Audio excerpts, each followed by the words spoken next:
Today I'm breaking down what all of my best sales on Poshmark and eBay over the last 18 months have in common, and these are all items that sold for a high price and in some cases sold fast. So I took a look at the patterns of these top selling items in my own Poshmark closet and eBay store and broke it down into a few strategies or tips of things to be on the lookout for when you're out thrifting to find really good, sellable, high quality items that will hopefully leave you with a very good profit. So hopping right in to the very first tip or thing to look for while you're out thrifting is fabric content. And this might be an obvious one, but I think this is just one that really needs to be reiterated because it's one that really can even outperform the brand. If you find a 100% cashmere sweater, even if it's a brand you don't know, there's a very good chance it will sell very well for a pretty good price. Unless there are holes in it, then probably leave it behind. But if it's a premium fabric or material like organic cotton, hemp, mohair, wool, silk, cashmere, the list goes on. But these high quality materials can sell for quite a bit of money, and people are willing to pay up a bit for them because they know they are high quality and there's something just worth the money. As long as it's in good condition and high quality fabrics, there's a good chance it would do well. Then the second tip or pattern that I saw for my own best-selling items is luxury and designer can be really good and can sell very well, but not all of it does, so it's really good to know what to pick up and what to leave behind. So when it comes to designer items or luxury items, I want to say my two kind of rules of thumb are to be both curious and picky, because if you find a really plain white t-shirt or like a plain something that has no excitement or added value to it, but it has a designer or luxury brand tag, doesn't mean it's going to do very well. And those are actually items that I probably would recommend leaving behind. It doesn't mean they won't sell, but probably not that well from my own experience. What has worked for me, and based on some of these patterns,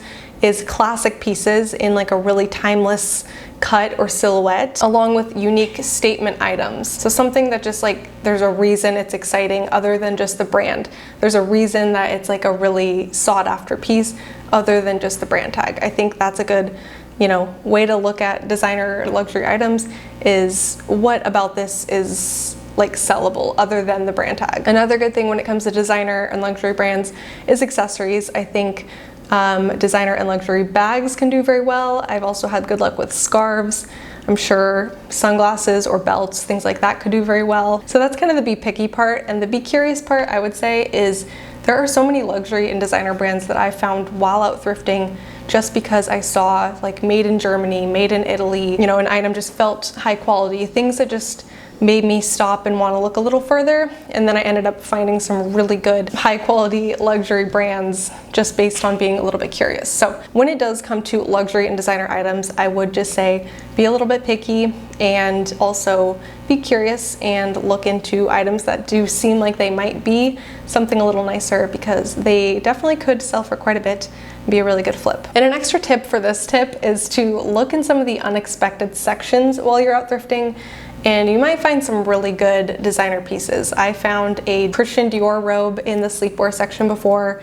You can also look in the kids section, because sometimes people will just put back their no thank yous and put them in the kids section, or things get put in the wrong spot, and not everybody shops the kids section. So there are some kind of hidden gem spots in the thrift store that I think you can find some really good stuff, because not everybody thrifts there. So you might have that advantage by just going and looking, and you might find something really good. Another pattern I noticed from my best-selling items was the overall style, or just something that made them more of a statement piece versus just an everyday basic. So some things that I found were like bright colors sold really well, or just any like bold color like red or fuchsia pink or a lemon yellow, things that really just like catch your eye and are a little bit more bright and bold. Also just unique silhouettes, like a really big puff sleeve, oversized, tailored, things like that tended to do pretty well for me. I also found that collaboration pieces did really well for me. So I had one that was Revolve and Love Shack Fancy. I've also had good luck selling Todd Snyder and Champion items. There's been a lot of good collabs over the years, and if you find a piece that is a good collaboration, it can sell for a good amount of money because people are on the lookout for it, and it's a little bit harder to come by. So those can do very well as well. And something just to keep in mind when you're out thrifting when it comes to this tip is this item going to really stand out in a sea of 50 other listings? And if it will stand out, there's a good chance it will do well. All right, my next tip or pattern from my best-selling items is actually more of a category, and it deserved its own spot in this little series because it made up over 30% of my best-selling items. So that is outerwear, and this includes coats, jackets, and blazers. But I didn't realize how great of a selling, category this was for me, and it's kind of a cash cow if I'm being honest. So for me, what's worked really well when it comes to outerwear is men's outerwear. Men's outerwear can definitely sell for a pretty good price, so it's definitely something to look for when you're out thrifting. Functional fabrics was another one, so Gore-Tex or goose down, duck down, fleece even, and then heritage styles, so chore coats, field coats, quilted coats. All of that has done very well for me and can sell for quite a bit, because if you think about it, people are willing to pay up for a nice, high quality, warm coat or jacket that they will get a lot of uses out of. So it's one of those categories similar to jeans, I would say, where somebody's willing to pay up a bit for it because they know they're going to get a lot of wears out of that item, and it'll be worth their money in the end. And another thing I want to say with this is, even if it's not fall, winter, when you're picking up a coat or jacket, I still think it is worth picking up, even if it's going to sit for a little bit until the season comes.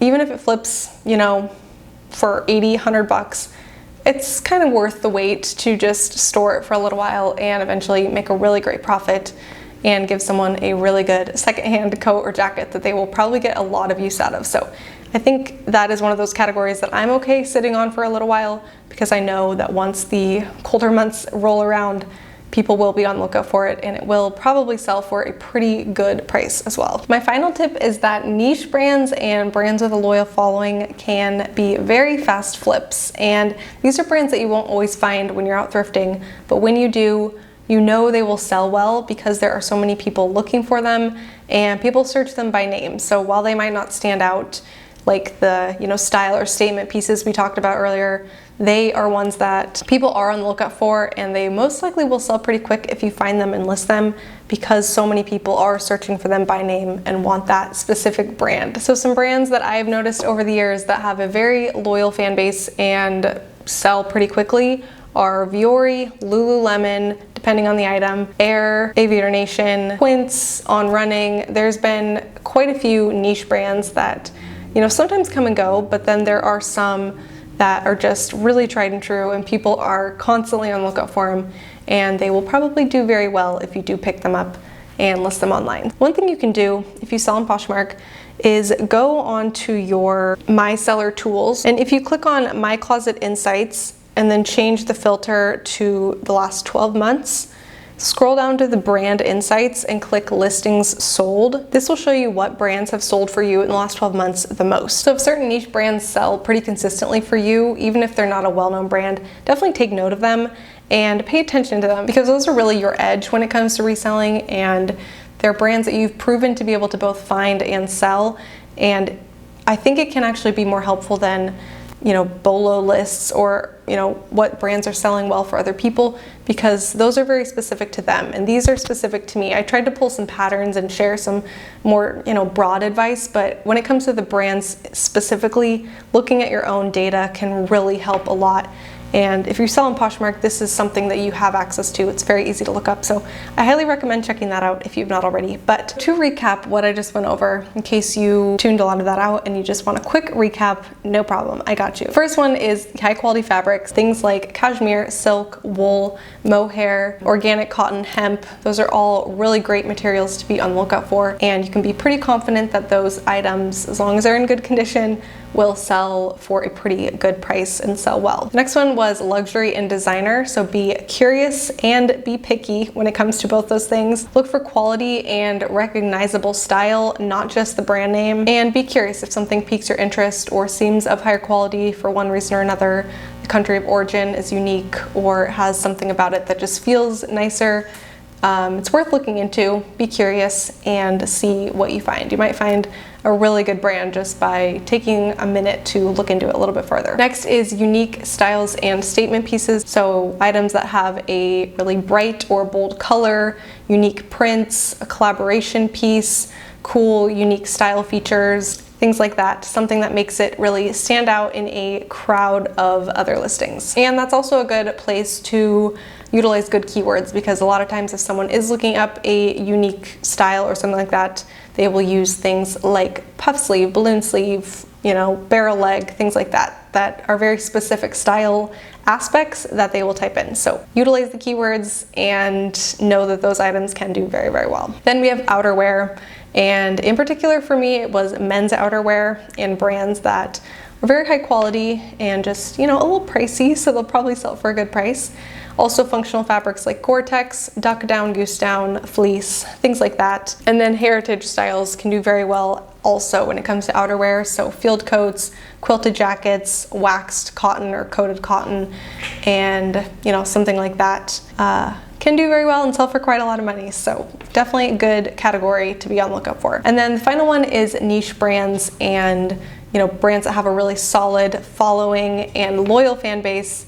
And for me, those were brands like Quince, Viore, Aviator Nation, Air, but also take a look at what your own brands might be and what sells well for you. I think that is a very, very helpful tool and something to certainly pay attention to. But that's it for this video. Let me know down in the comments what your best clothing item sale has been, or one of your best. It doesn't need to be your best, and why you think it sold so well. And I did want to give a shout out to Via Glow, Gloria. I'm wearing one of her merch shirts from a few years ago, and she did post on Instagram today saying she just reached 9K subs here on YouTube. So that is a huge milestone, and let's help her get to 10K. If you don't already subscribe to her, definitely go check her out. She puts out a lot of really informative reselling content, and I've personally learned a lot from her. So I think she's a great one to go subscribe to if you are not already. And I freaking love this shirt because the color is so cute, and I do resell clothes and shit. So it's a perfect, cute t-shirt to wear. But anyways, I hope you guys all enjoyed this video, learned a thing or two, and I hope you have a very good rest of your day, and I will see you in my next video.